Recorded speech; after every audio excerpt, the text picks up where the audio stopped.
Hi everyone, Plastic EP here from Melbourne, Australia. And I want to tell you, of all the interviews I've done, this one to me is the greatest and closest to my heart. And I've got special guest, Frank Jeckell, founder and original member of the 1910 Fruitgum Company. Welcome, Frank. Welcome. Glad to be here. And I'm thinking that you say that about everyone you interview. No, Frank, I don't. And I've got to tell you now, so everyone knows, we're talking today about bubblegum music, one of the biggest influences in music and genre of music that still is one of the biggest influences even today in songs. And in 1968, Frank and his group, the 1910 Fruitgum Company, they released a song called Simon Says, which was the first bubblegum song of the era that kicked it off for the bubblegum. And that, I can tell you, was such a big influence at parties here in Australia, and it was one of the biggest songs in the playground. That's how much of an influence that was, because the sound was like something you never heard before. And that's true, Frank. When that was blaring out of the transistor radios, everyone was singing and dancing along to that song and making the moves. I'm just telling you. It was fun. Yeah, real fun. And I've got a few things here. This is how much of a fan I am. I've got the original first album, the Fruitgum Company Simon Says album, and it's still got the price on it. Australian money, $1.99, and that was a lot of money at the time, believe me. And let me just show you, for everyone out there, the first single. There you go. There's Simon Says on the Buddha Records.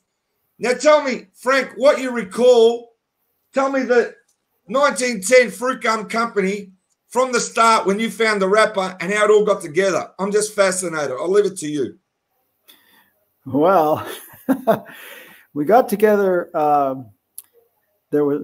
had a band in 1966, and the band was called Jeckell and the Hydes. A little play on words from that Robert Louis Stevenson novel, Dr. Jekyll and Mr. Hyde. And we were doing well. And around about the fall of that year, we were a quartet. Our drummer decided to leave the band. So I started speaking to another drummer friend that I knew, and he had a guitar friend, and the five of us then went on to form what would become the 1910 Fruitgum Company. That was myself on guitar. There was a fellow by the name of Patrick Carwin on guitar as well. Stephen Mortkowitz played the bass guitar. Floyd Marcus was the drummer, and Mark Gutkowski was the keyboard player, and he would go on to be the vocalist on all of the 1910 Fruitgum Company hit records. So Mark is singing all of them, and not Joey Levine, as sometimes you will see and hear here and there. Joey Levine was the singer of the Ohio Express songs. He did sing the Yummy Yummy song and the Chewy Chewy song, but he did not sing any of the Fruitgum songs. So that is a falsehood that's been floating around, and I'm glad to have a little bit of an opportunity here to set that record straight. That's Joey there in front there. Yeah, Joey's not in that picture, actually. He's not in. Who's that? Someone else? Those are the five guys from Ohio that Kazinitz and Katz hired to become the Ohio Express. So okay. They're the road band. They went out and played, and they're still around. Tim Corwin is still around. Dean Castron is still around. There's two of the guys in the band. They are still active and still doing shows today. I just got to tell you, Frank, this is the 1968 Australian songwriting sheet for Yummy, Yummy, Yummy. I just had to show that because it's one of my collectibles, and it's very hard to get because it's Australian. I just wanted to mention that. Well, save it. It'll be worth a lot of money someday. No, I'm not looking for a retirement fund from that. But let me tell you, this is an Australian album that came out in 1968, right? And it's Australian. And what happens is, what's unique about this, it came out on the Astor label, and one side is the 1910 Fruitgum Company, and the other side is Ohio Express. And I mean, I've kept it since 68. And I mean, just to tell you how much of a fan I am. That's very cool. And the record, I've got to show you the record, okay? Even though we got the Buddha singles, I've got to show this. Astor Records here in Australia. Yeah. And also, I've got the 1910 Fruitgum Company EP, the one with the chewing gum at the front. I've got the original. Nice. So anyway, enough about the Ohio Express. Yep, let's move on. We gave them a moment of glory and fame here, and let's move on now. We're back to the fall of 1966, and the five of us, the guys that I mentioned before, we got together and we started rehearsing and playing gigs as well.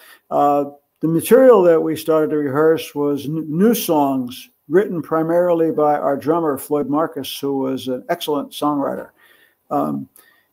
And we practiced and worked, and time went on, and comes to the winter of 66, and round about March, we went into the studio and recorded 4 of Floyd's songs. And we put them on a 10-inch 45, a little bit bigger, so they would fit.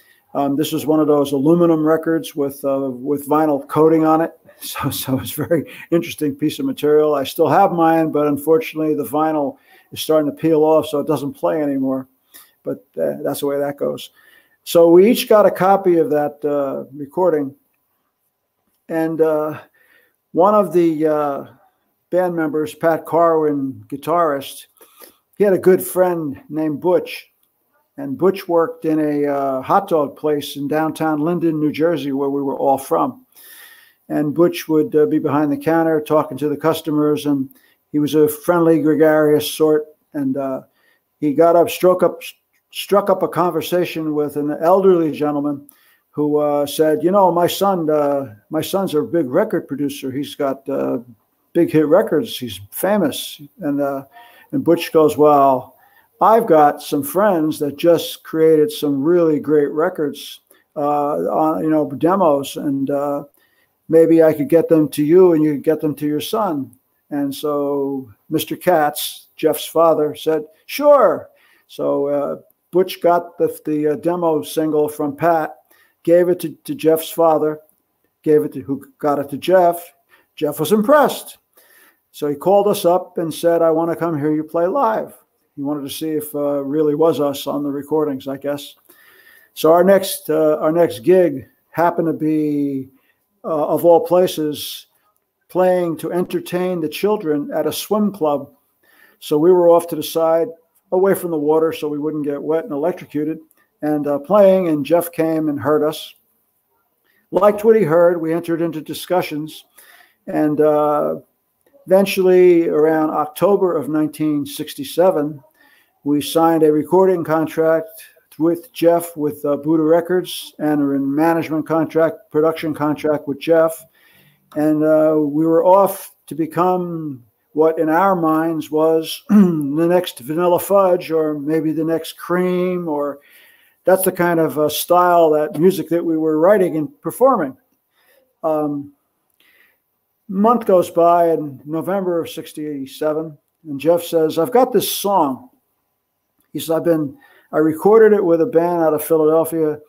He said, I know that it's hit material. I know it is. He said, but the recording just doesn't quite do it. It's just not good, not good enough for what I'm trying to do. He says, why don't you guys take it and see if you can maybe improve on it? So we took it and we got together for a rehearsal session, usually at Floyd's house, and put the record on and played it. And that was followed with a stream of profanity from everyone saying, "We're not playing this effing BS. This is garbage. We want nothing to do with this junk, trash. This is not what we signed up for. It's not what we want to do, and we're not doing it. And seemed like that was the way it was going to go. So after everybody cooled down a little bit, me being the eldest member of the band, I was a big 21 at the time, and everyone else was 19, and Mark was even 17, not even quite 18. I said, look, guys, the guy wants us to record this song. We don't want to do it. But you know what? We should try to make him a little happy so we can get on to recording our stuff that we want to record. So why don't we go ahead and just record this? Nothing's going to happen with it anyway. It's a garbage song. So we started rehearsing it, and it still sounded like garbage. So I said, well, look, let's give it some more of a beat. Let's steal. You know, everybody in the music business steals a little bit of this, a little bit of that. Let's steal a couple of things from the song Wooly Bully. Let's take the bass part where it goes boom, boom, boom, boom, boom, boom, boom, boom, boom. And let's take the keyboard part where it goes that, that, that, that, that, that, that, that. And let's stick that in this song and see what that does. So we tried it, and it seemed like it sort of worked. So we took it back in, and we showed Jeff what we had, and he went, that's it. We're going to the recording studio. So in early December, we went in the recording studio, and over a couple of sessions, we created a final record of it that Jeff was happy with. And late December, he released it, and surprise of all surprises, in January, radio stations started playing it, and by March, it was a million-selling single, and it was Simon Says. That is unbelievable. That's the story of Simon Says. That itself is like unbelievable. And then the album, well, as I said, once Simon Says was starting to become a hit, Jeff says, we got to have an album. Come on, hurry up, make an album. Let's go, get in here. We got to record. So we all took songs that we had all written, and there are several Floyd songs on the album. There are several songs. There's a song by me on the album. There's a couple more by the fellow who wrote Simon Says. His name was Elliot Chipret. There was one on there written by Pat, our guitar player. And I should mention one more thing about Simon Says, though. Yeah. We did gain one concession from Jeff and Jerry and the record company when we made Simon Says for them. They agreed to allow us to put one of our own songs on the flip side. And we had a song that was primarily written by Mark, and I had a hand in writing it too, and Mark's brother as well. And that song ended up on the flip side of Simon Says. It's called Reflections from the Looking Glass. If you ever have a chance, you should listen to it. It is in a style that is similar to what we thought we were going to be recording. So it's more of a psychedelic kind of a thing. It's not hard rock. It's more mellow, but it has an interesting message that we were proud of at the time. So of all the works, all the things that the original band recorded, I would say that that flip side of Simon Says probably is near the top of something we were proud of doing. We were never proud of recording Simon Says. Matter of fact, the recording of Simon Says and its success led to the breakup of the band, because once Simon Says became popular, we got a reputation. And the reputation we got in the music business was that we were fluff, that we couldn't play any real music. We could just play this novelty stuff. And that's all we were going to ever be, was a bubblegum novelty band. And we were not worth respecting in any way, shape, or form. And that destroyed the Fruitgum Company, the original 5 members. And in fact, by early March, or by late March, early April, the bass player left. In late April, early May, the drummer left. In August, the other guitar player left. And in September, I left. The only one who stayed with Jeff and Jerry throughout the whole time was Mark. because he was young and impressionable at the time, and he believed in their stories, and he didn't mind being a bubblegum star. It was okay with him, and he was happy with it, and more power to him. I don't blame him. It was fine for him. It just wasn't all that fine for the rest of us. We certainly were unhappy at that time that we had a million-selling song, which sounds kind of silly, sounds kind of ridiculous, but when you're young, you're not all that smart. So the economic success of it and the gold record was not that impressive to us then. Of course, looking back now, I feel somewhat differently. My attitude today is I'm extremely proud of having had that success, because not very many people get to have a gold record. Not many people get to have multiple gold records, and I did. So, I mean, that to me, that's a great accomplishment, something I remember fondly, something that I'm very proud of and very happy with. But that was not the case in 1968. It was different then. Frank, I've got to say, I've got to ask you two questions. One is, when you have a number one song on, let's say, the A side, Simon Says, and then on the B side you got Reflections, is it true that they're both hit songs because you get the same money for A side and B side? Is that true or not? No, you mean when somebody buys the record? Yeah. They get both sides, of course. Yeah, I know, but they both become a hit? Is that right? Like, in other words, well, the money they get the songwriters. That does happen. Sometimes both sides do become a hit for certain acts. For example, for Elvis Presley, Hound Dog was on the A side and Don't Be Cruel was on the B side, and they both became massive hits. For the Beatles, Day Tripper was the A side and We Can Work It Out was the B side. They both became massive hits. So it's happened over time. Those are two examples I can think of. And it actually started to happen with Reflections. Some radio stations started playing it. Jeff and Jerry had to call them up. They were afraid that it would kill Simon Says if the other side started being played. They had to call up the stations and tell them to stop playing it. That's because they wanted to keep the bubblegum going, that sound. Well, I guess they figured that was where the money was. Yeah, obviously. Now, the other thing with the Simon Says, it's the first video clip, this is true, where some of the members of the band are pulling faces and making fun of the song. The one making the weird faces throughout the entire thing, the most of the weird faces, is Pat Carwin. He was a clown.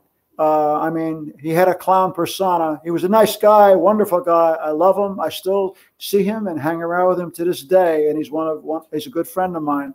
But he can be funny, and he basically was exhibiting his distaste for the music and the whole thing by not treating it seriously. So he was making all those faces because he was how he was feeling inside, which he was not happy. But I got to tell you, Frank, it looks good.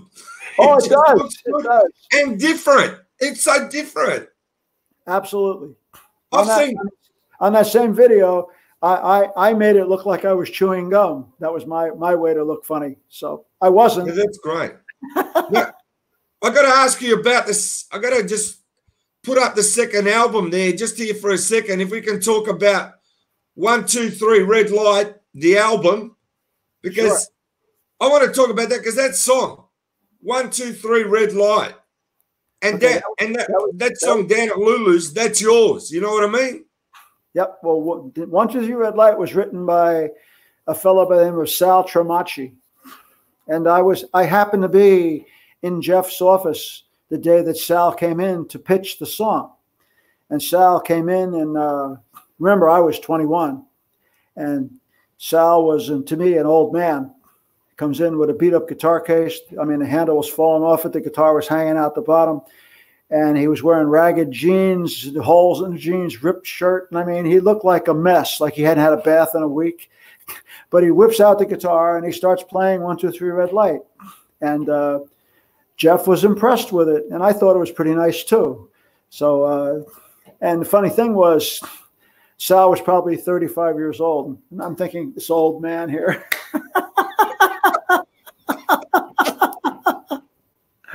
But that was a fun experience. And that was how 1, 2, 3 Red Light came to exist. And where did you actually record these songs? In Katzenets's studio, or did they rent a studio? Oh, they rented studios. They rented a couple of studios, Bell Sound, Allegro Sound, and others whose names escape me at the moment. And they would just buy time and go in and record. Down at Lulu's, can you tell me a bit about that? That was not something I played on. I didn't know much about that. That was done by studio musicians. So as most of a lot of what was done later was done by studio musicians, because we were on the road. So we weren't available to record. And that sounded like a shocking story when you told it 10, 15 years ago. But today, when the stories about the Wrecking Crew come out and you find out that the Beach Boys didn't play on the Beach Boys hits and stuff like that, you know what I mean? And the Beatles, you know what I mean, had everybody else playing on their records as well with all these orchestras and all that stuff. So it basically, the producer would create a product, and he would create it to the best of his ability he could, and he would involve the artist only as much as he needed to get what he needed to get. Now, certain artists could demand being more involvement, and because of who they were, and others could not. And we were on the road, and they recorded 1, 2, 3 Red Light with a studio band while we were on the road. So, Frank, it's like the Monkees. I got to tell you, I'm a big fan of the Monkees. Okay, so the Monkees are huge. They come out with "I'm a Believer" in December 1966. It's the first time a song, "I'm a Believer," becomes #1 in the US and the UK simultaneously. So this is me now at 8, 9 years old. The Monkees are it. It's my generation. It's my group. Okay, now in 68, they're losing their teeny bopper fans. And Bubblegum just comes in and just basically, honestly, takes over. Because that's how it was. We jumped from Monkees to Bubblegum. True. Yep. I agree. Good, I'm glad. Now, I got to tell you, Indian Giver, I'll just quickly put up the album. Indian Giver and songs like Goody Goody Gumdrops and Special Delivery, these kind of songs, that album there is iconic. Just a fantastic album cover. Can you tell me a bit about the cover? It's something different. I wish I could, but you have to understand that I left the group in September, October of '68, and that album was recorded in '69. Okay. So I had no part in that album, didn't record Indian Giver or any of the songs on it. I was history at that point. So okay. I was an early 1910 Fruitgum person. I was on the first 2 albums you had there, did record both of those, but nothing after.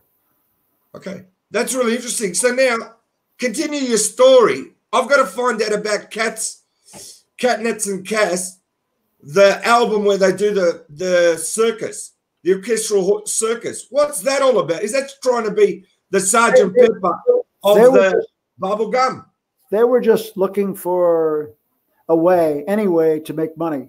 They were trying to be adventurous and different. So they took every group in their stable, some famous, some hopefully to be famous, and some never to become famous. And of all the groups, us and the Ohio Express and the Music Explosion were probably the most popular bands that they had. So we were featured more prominently on the pictures in the album. If you look at the cover, do you have the Junkyard cover? That's the one. I've got that record. I haven't got it with me now, but you're all sitting around broken cars and wrecks. If you look at the side where there's a fellow standing on a back of a car with a harp, a real big regular harp, that's me. And standing in front of me in the picture in various poses are the rest of the original band. And that is all the original 5 members of the band there. We were available still together as a band when that photo was taken in early 1968. So you got the original band. The Ohio Express at that time, they were going through some legal issues, which I don't know any details about. But for that reason, Jeff put them way in the back of the picture. So they're in the picture on the other cover, but they're way, way in the back, so you can hardly see who they are. Some of these stories you're giving me, I'm just saying, Frank, are intriguing. That's why I've got to know more, because, look, at 8, 9 years old, I don't know anything, and you've clarified so much. So if you can tell me intricacies of what it was like when you had a hit song and you went to mum and dad, or you went to your neighborhood and, like, you got a hit song. What was that like? That must have been one of the biggest buzzes. Of course. My family was extremely proud. Extremely, extremely proud. And they were happy. What can I tell you? It was a wonderful time.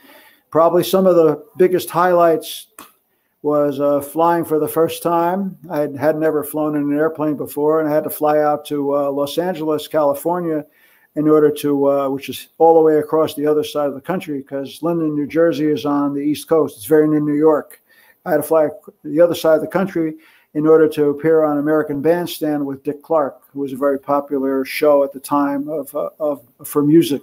I don't know if you're familiar with Dick Clark's American Bandstand or not. That's like the #1 show in the States. That was it. That you made it when you're on that show. So we did appear on that. Sadly, for whatever reason, unfortunately, I have not been able to get a copy of our appearance. I've tried every angle I can think of, going to Dick Clark Productions, going to people I know, having in with them, and never succeeded. So I'll never see my appearance on there, I guess.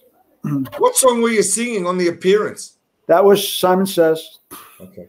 That was a fun thing. I can tell you a little story about that. That's kind of interesting. We got to the Dick Clark Studios, and a big part of his shows were the kids that he had come in, and they were pretty much the same crew every time. They were well known as the American Bandstand crew. I'm sure they changed up a bit, but pretty much the same kids. And they were all waiting outside to get in when we got there. And there was a smoky haze, green haze above the crowd, pot smoke basically. And they were really jived up. So we all got inside. We're doing the show.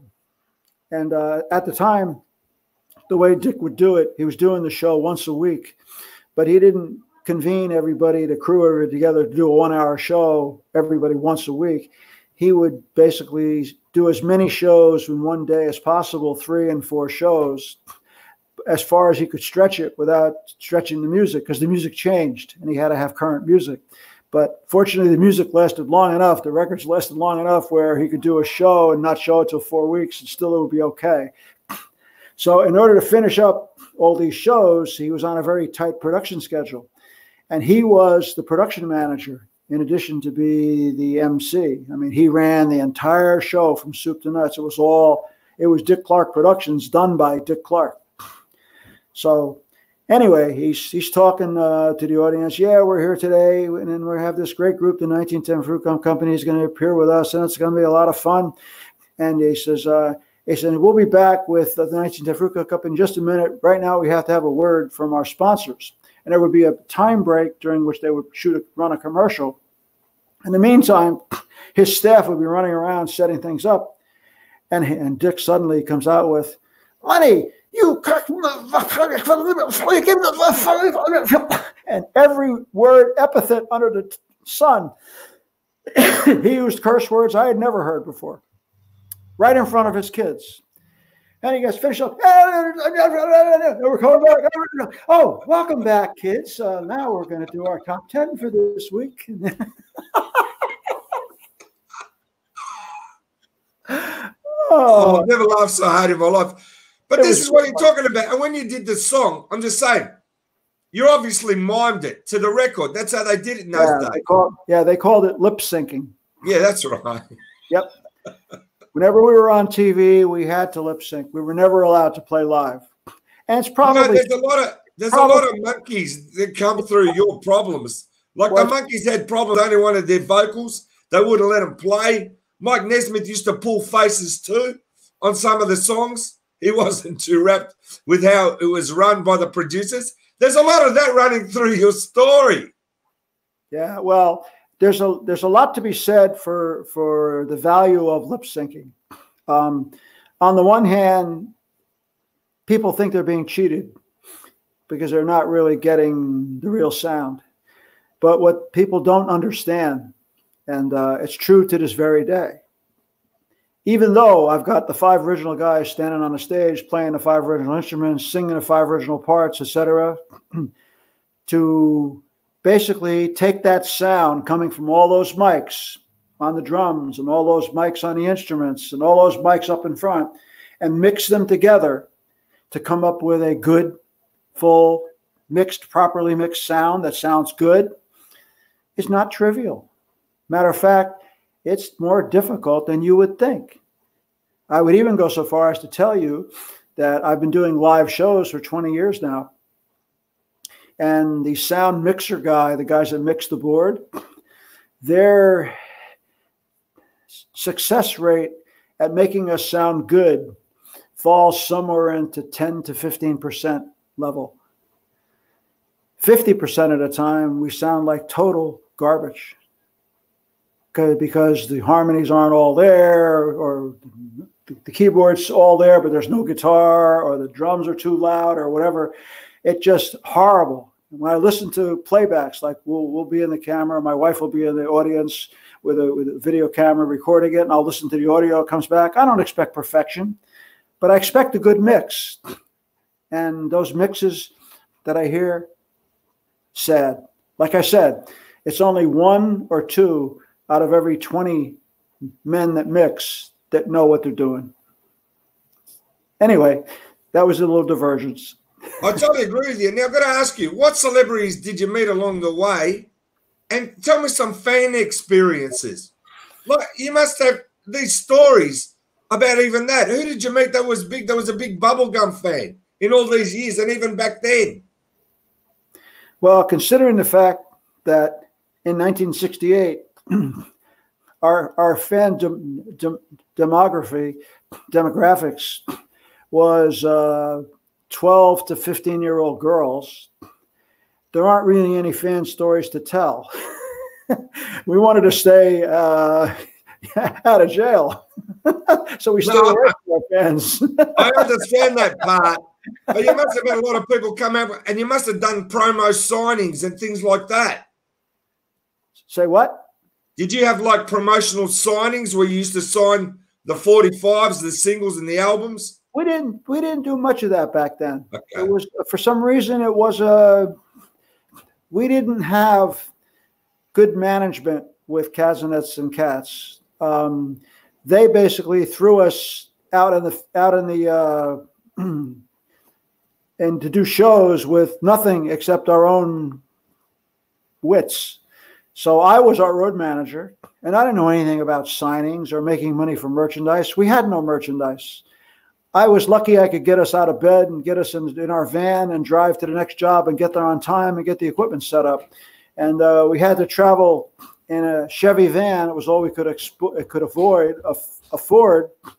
And the 5 of us would be in the van, 2 of us up in front in the seat, and the other 3 laying on top of our equipment in the back. And that's how we traveled. So it was tough. That's like another Beatles story where they used to come down from Liverpool in their van, and they said it was so cold that the 4 Beatles used to lie on top of each other in the back of the van because it was so cold. Well, they weren't lying. They were not lying. It's a fascinating. When you're nobody and you're just beginning to make it, even when you start having a record, etc., it doesn't mean that you got enough money to be able to be comfortable. You just don't.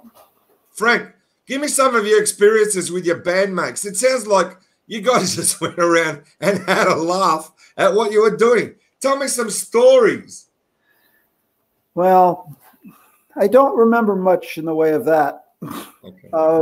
Because of the problems with being bubblegum stars when we wanted to be psychedelic rock stars, right. There was a lot of friction. There wasn't. We didn't have as much fun as we might have had circumstances been different. So unfortunately, I don't really have a lot of great stories. I mean, yeah, I'm thinking, trying to rack my brain. I don't.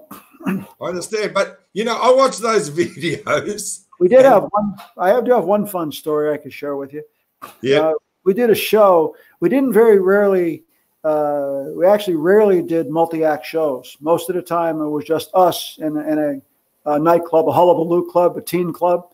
That would be our typical venue, and that's pretty much 90% of what we played. But we did come across the occasional multi-act show, which was in a bigger venue, a stadium kind of a thing with lots of people. And at one such show, we were in Cincinnati, Ohio, in the Midwest of the U.S., and we were playing a show with Peter Noon and Herman's Hermits. And after the show, we all met back at the Holiday Inn Hotel, and we were down at the bar, you know, socializing a little bit. And Peter was talking to some fellow at the bar, and for some reason they got into a tiff because the guy said something derogatory about the Queen. And I'm not sure how Australians feel, but Brits are very protective and proud of the Queen. And he didn't take that derogatory comment very well at all. As a matter of fact, he came unglued and he was about to punch the lights out on this guy. We had to drag him off, this guy. And anyway, the night ended and we got back and I ended up going up in the elevator to our room in the hotel with Peter and a small guy who was in our band at the time, Bruce. Bruce was only 5'3" or something. He was short, and he spoke with a bit of a lisp. He was our front man at the time. Very energetic, exciting, did a great show, but he did speak with a lisp. And we're riding up there, and Bruce goes to Peter. He goes, Peter, he says, where'd you get those boots? He says, I love those boots. And Peter goes, you like them? And he took them off, and he handed them to her. They're yours. So that's my Peter Noon story. That's fantastic. You know, this is so intricate what you're telling me. You're telling me stuff that the average fan doesn't know. It's like an unbelievable experience. What about with equipment? What problems did you have with your equipment? Any problems while rehearsing? All kinds. And I was the equipment repairman too. So I brought along a little toolbox with a soldering kit, and I would fix wires and fix mics and do what we had to do. And if necessary, we'd stop. We'd have to find a music store wherever we were to buy some replacement parts if we had to. So yeah. What rhythm guitar did you play, Frank? I played a Fender Stratocaster. That was my guitar of choice. I got it in 1961 when I was 60, actually, when I was 14 years old. And that was the guitar I used for the Fruitgum Company recordings and the tour. What color was that? The guitar, what color was it? Well, when I bought it, it was Sunburst in 1960. I got tired of the color. So a few years later, I took it apart and sanded it down and painted it blue. I got tired of blue. A year or two after that, I sanded it, took it apart, sanded it down again, and I painted it candy apple red. And candy apple red, if you don't know, is you paint gold metallic paint on first. That dries and you smooth it down. And then you paint clear red on top of it so that the gold sparkles through the red. That's candy apple red. And that's the color it was during the Fruitgum era. And unfortunately, I don't have the guitar anymore. I let it go a couple of years later, and I regret that. I wish I still had it. And the drummer, I'm just saying, the drummer in the 1910 Fruitgum Company with a cap, that guy, I look at him in the clips, and he's just funny too. Like they come across like they're having a laugh. And that's unique at that time. That's what we were doing. That's the only way we could get through it. We had to have a laugh. Sounds like a barrel of laughs, the whole thing. And I've got to ask you, now with the music now currently and from 1910, if anybody wants to go on the internet or they want to find out more about you or when you're going to start playing live shows and everywhere, where should they go if they want to know more that's going to happen? The current list of our shows can be found on the 1910fruitgumcompany.com, one word, webpage. There's also a 1910 Fruitgum Company fan page on Facebook, which will have postings about shows more closer to when they're coming. But the webpage has the full schedule up out to the future. Unfortunately, with the coronavirus situation now, all of our shows this year have either been canceled or deferred till next year, which is happening to entertainment in general. There just is none because people can't be together anywhere, and entertainment is taking a back seat to getting everybody healthy again, which is probably the right thing. Frank, is there anything else you want to tell your fans that love you? And I mean that sincerely, here in Australia and around the world. Well, all I can say is I would love very much to come to Australia and entertain you out there. I don't know if any promoters are going to be seeing this, but if you are, please get in touch with Plastic over here, and he knows how to reach me, and we can talk and maybe put something together. We would really love to come over and do a tour. It would be a lot of fun. And as far as our fans, we love you. If it wasn't for you guys and you girls buying our records way back when, we would never have been anybody. So we love you, and we're happy to do anything we can for you, autographs, photos, or whatever, to the extent that that's possible. We're here for you. And I'd like to thank Plastic very much for giving us this opportunity to tell our story. Frank, I've got to tell you, the pleasure's all mine, because even from a songwriting point of view, you guys were such a big impact. You got no idea how it must have been. And I was there in 1968, and Bubblegum happened. And it's like something that never happened before. It's still got, as I said, music repercussions even today. Bubblegum lives on forever. And that is a fact. I had a songwriting partner. He passed away. We wrote songs for nearly 40 years. And all he used to tell me, Bubblegum is the best music ever. And I mean, aside from the Beach Boys, that makes people happy, Bubblegum's right up there. And it's a genre of music that's going to live forever, Frank. And I'll tell you that now. It's going to live forever. What you did, you're a pioneer. And I thank you from the bottom of my heart, because I mean it so sincerely, that this interview means a lot to me personally, because I'm one of your biggest fans. And that's a fact. I want you to know that. Well, I appreciate that very much. And actually, I've thought of a couple more stories if we have time. If not, yeah, we got time, please. We were doing a small tour, 3 stops, with a couple of bands, and one of the bands was Sly and the Family Stone. And at that particular time, they had just released their first single, which was Dance to the Music. I'm sure you're familiar with that song. So they were up and coming, and we were established. At that point, we had Simon Says, big hit, and we had 1, 2, 3 Red Light going up the charts. So we were the headliner on this tour. But if you've ever seen Sly and the Family Stone, you would probably take about 2 seconds to realize that they are one hell of a dynamic act that is really high-popping, and should be headlining a show with other acts, including us. So after the second show, I said to Sly, I said, look, why don't you headline the show next time at our third stop? I said, it makes more sense. So we did that. He says, yeah, sure, no problem at all. Sly was a very nice guy. So we get to the show, and we're doing sound check, and my amplifier blows up. I said, now what am I going to do? How can I play guitar with no amp? We don't have any spares. Well, while we were doing sound check, some of Sly's band members were there, and the bass player comes over and says, no problem, man. He says, go ahead, just play through my amp.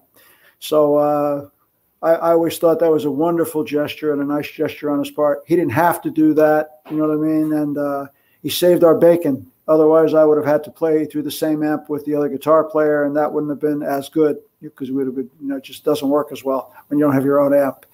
So thank you to Sly's bass player. I actually don't even remember what his name was at this point, but what a wonderful guy. Another story that comes to mind is we were doing a show in Minneapolis, and we were actually doing a tour up in that area, and we didn't have any show for that night. And about a few days before that Saturday, we got a call, "You're going to be on the show in Minneapolis." We said, "Okay, that's fine. We're here anyway. We'll do it." He said, "But there's a catch." And I said, "Well, what's the catch?" He says, "Well, the show was supposed to feature the Vanilla Fudge, and the Vanilla Fudge bailed out. So you will be replacing the Vanilla Fudge." And we says, "Actually, that's not a problem, because we are a Vanilla Fudge style band. And if you came to our shows back then, what you heard was we even did You Keep Me Hanging On by the Vanilla Fudge. It was in our regular set list. So we were all ready to go. And we did Motown, and we did Hendrix, and we did Cream, and we did, a lot of heavier psychedelic stuff of the day, along with Simon Says and 1, 2, 3 Red Light, which were not really, were different kind of music than what we were used to playing. So we went out there to play the show. We get up on stage, and the disc jockey who was there was very popular. And he gets on the microphone and he goes to the people. He says, "I have some terrible news for you tonight, fans." "What?" He says, "Vanilla Fudge canceled out just the other day. It was too late to tell you not to come, because we never could have done that in time." He says, "So we're here, and they're not going to be here." He says, "But luckily for us, we got another band that was able to come and fill in and give you a show." He says, it's the very popular 1910 Fruitgum Company."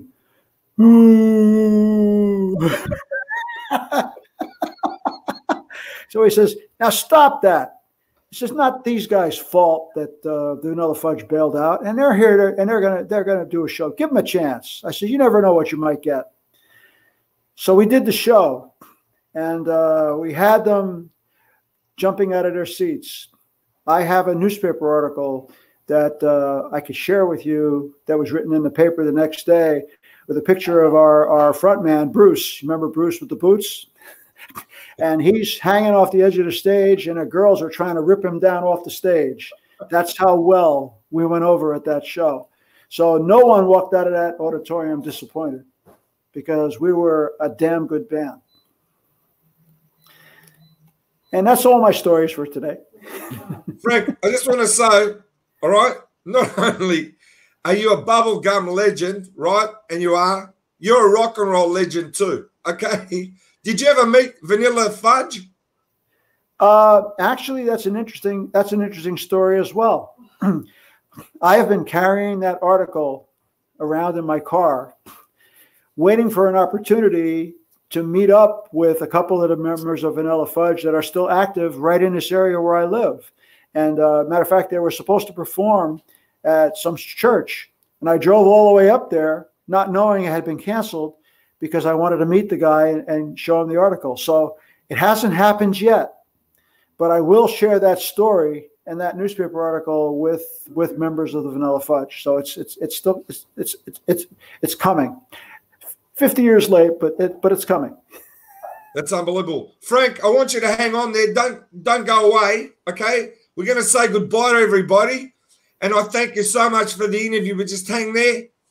Out there in the bubblegum world, and it's 2020, Mr. Frank Jeckell, as I said, you are a bubblegum legend, a rock and roll legend, and your music will live on forever. And I tell you that the world loves you. And I mean it sincerely, and so does the world.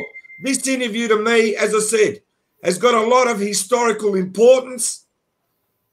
Time from now, 10 years, 20 years, 50 years, they'll be watching this to hear your story. And I thank you again, Frank, and take us out and say goodbye to your fans. Thank you very much, Plastic EP, for putting this together. I really appreciate it. I'm looking forward to meeting you in person one day, hopefully soon. And thank you, everyone, for taking the time to watch this little tribute. I really enjoyed it, and I hope you all did too. Have a good one. Thank you, Frank. All the best. Or shall I say? EP. Shall I say good day? Yeah, please say good day, Australian. How you going, mate? You know, we got kangaroos hanging around in my backyard. I always say that joke, and people believe me. That would be cool. I've never seen a live kangaroo. Thanks, Frank. Just stay there.